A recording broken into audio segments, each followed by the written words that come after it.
السلام علیکم ورحمت الله وبرکاتہ. ملګرو زه سمیع الله صافی یم او تاسو ګورئ ټیک پښتو یوټیوب چینل. ملګرو په نننۍ ویډیو کې غواړم تاسو ته وښیم چې څنګه کولی شو چې په کاپکټ اپلیکیشن کې پښتو لیکنه په صحیح طریقې سره وکړو. که چېرته موږ په کاپکټ اپلیکیشن کې پښتو لیکنه وکړو نو هغه ګډوډ لیکل کېږي. څنګه کولی شو چې صحیح ولیکو؟ نو راځو دغه طریقه درته ښیم. مخکې له دې چې دغه طریقه تاسو ته وښیم، که چېرته تاسو زموږ چینل نه وي سبسکرایب کړی نو مهرباني وکړئ زموږ چینل سبسکرایب کړئ، د زنګ علامې باندې کلیک وکړئ، اول انتخاب کړئ تر څو زموږ هره ویډیو تاسو ته ژر در ورسیږي. نو راځم دغه ویډیو تاسو ته ښایم، دغه طریقه وښایي. تاسو به راشئ کاپکټ اپلیکیشن به خلاص کړئ. کله چې خلاص کړو تاسو به دغسې یو پروجیکټ یو څه واخلئ.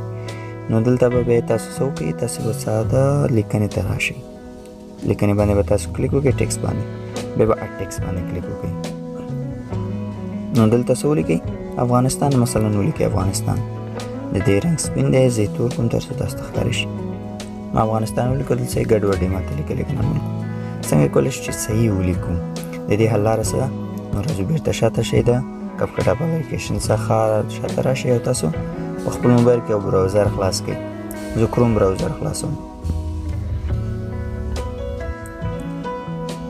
کله چې مې کروم خلاص کړو ګرانو ملګرو نو تاسو به دلته څه ولیکئ؟ فارسي وښایي غلط شو، فارسي نویس آنلاین. تاسو ته دغلته لاندې دغه د سایډ لیکنه راغله نو تاسو به دغه فارسي نویس آنلاین باندې به کلیک وکړئ. کله چې کلیک وکړو نو تاسو به لږ ښکته راشئ. لومړی نه دویم ګرانو ملګرو، دویم سایډ باندې به تاسو کلیک وکړئ. دغه سایډ دا لوګو یې تاسو باید لرئ، په دې به تاسو کلیک وکړئ. کله چې په دې کلیک وکړو ګرانو ملګرو دغلته لومړی سر کې لیکلي چې متن شما، تاسو به دلته څه ولیکئ؟ هغه خط چې تاسو غواړئ چې په کاپکټ اپلیکیشن کې صحیح ډول سره راشي. زه هماغه افغانستان لیکم، افغانستان مې ولیکو نو لاندې داسې ګډوډ لیکل شوی تاسو کتلی شئ. نو تاسو به څه وکئ؟ نو تاسو به لږ ښکته راشئ، اول کاپي نه هغه صحیح ډول والا نه، دغه ګډوډ والا به تاسو کاپي کړئ. ګډوډ والا به تاسو کاپي کړئ، بیا به راشئ خپل کاپکټ اپلیکیشن ته، بیرته به په دې دغه باندې کلیک کړئ. تاسو به دلته دا افغانستان به پاک کړئ، تاسو چې کوم یې هلته کاپي کړی هغه به دلته پیسټ کړئ. او تاسو کتلی شئ ګرانو ملګرو نتیجه یې ستاسو د سترګو په وړاندې ده. دلته موږ سره لیکنه ګډوډ دی ګرانو ملګرو، تاسو په صحیح ډول سره کتلی شئ، خو دلته موږ سره بیخي صحیح دی ځکه چې هلته موږ کاپي کړو. نو تاسو هر څه غواړئ چې هلته ولیکئ نو دلته په صحیح ډول سره پیسټ کړئ خپل لیکنه ته، ښایسته ډیزاین ورکړئ. تاسو په ټیک ټاک کې او په دغه نورو وغیره سوشل میډیا کې کتلي چې لیکنې خلکو لیکلي په عکسونو باندې ډېر ښایسته. نو تاسو هم داسې ولیکئ، په کاپکټ اپلیکیشن کې هم کېږي.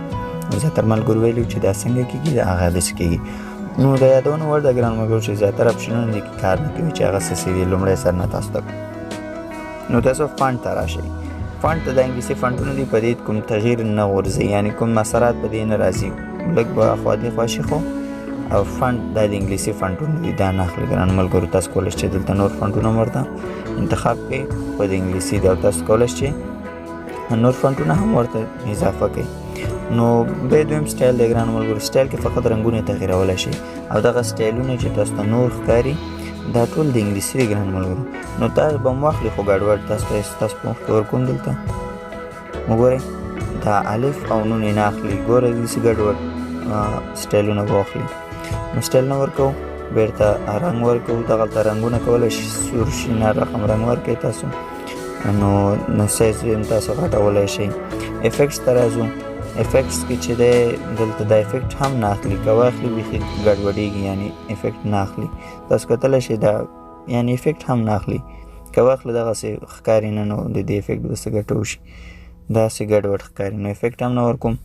یو انیمیشن به واخلي، نور به څه وانخلي. انیمیشن ته راشم او انیمیشن باندې کلیک وکړم نو انیمیشن اخلي. تاسو کتلی شئ داسې انیمیشن تاسو په دې لیکنو کې کتلی شئ داسې انیمیشن. هر کوم چې ستاسو د خوښې وړ وي تاسو ورکولی شئ داسې انیمیشن. تاسو کتلی شئ داسې انیمیشن داسې هر رقم تاسو کولی شئ انیمیشن ورکړئ. نو په دې طریقې سره تاسو انیمیشن ورکولی شئ او رنګونه یې بدلولی شئ او څه تغییرات پکې کتلی شئ. نو ډېر تغییرات پکې تاسو نشئ راوستی ځکه چې دا د انګلیسي خط لپاره دی او موږ لیکو پښتو خط. نو د پښتو خط لپاره دا تغییرات نه دي. نو تاسو کتلی شئ چې انګلیسي خط لپاره ټول اویلیبل دي ګرانو ملګرو، پښتو خط لپاره نه دي. نو تاسو کتلی شئ چې هر شعري ویډیو یا بل څه غوره وینا یا څه نو تاسو کولی شئ چې د دغه سایډ له لارې هلته خپل لیکنه ولیکئ او کاپي کړئ، دلته یې پیسټ کړئ، نو تاسو سره به لیکنه بیخي په صحیح ډول سره راشي. تاسو کولی شئ چې دغسې خپل لیکنې برابرې کړئ په کپ کټ اپلیکیشن کې. نو ګرانو ملګرو زموږ نننۍ ویډیو همدومره وه، خدای وکړي چې یو څه هم ترې یاد کړی وي. که بیا هم څه مشکل پوښتنه وه نو موږ ته حتما د دې ویډیو په کمنټ کې ولیکئ، موږ تاسو ته د هغې حل لاره ګورو او تاسو ته جواب درکوو. نو تر بلې ویډیو چې بیا هم زه ستاسو په چوپړ کې حاضر کېږم، ما ته اجازه راکوئ. د الله په امان.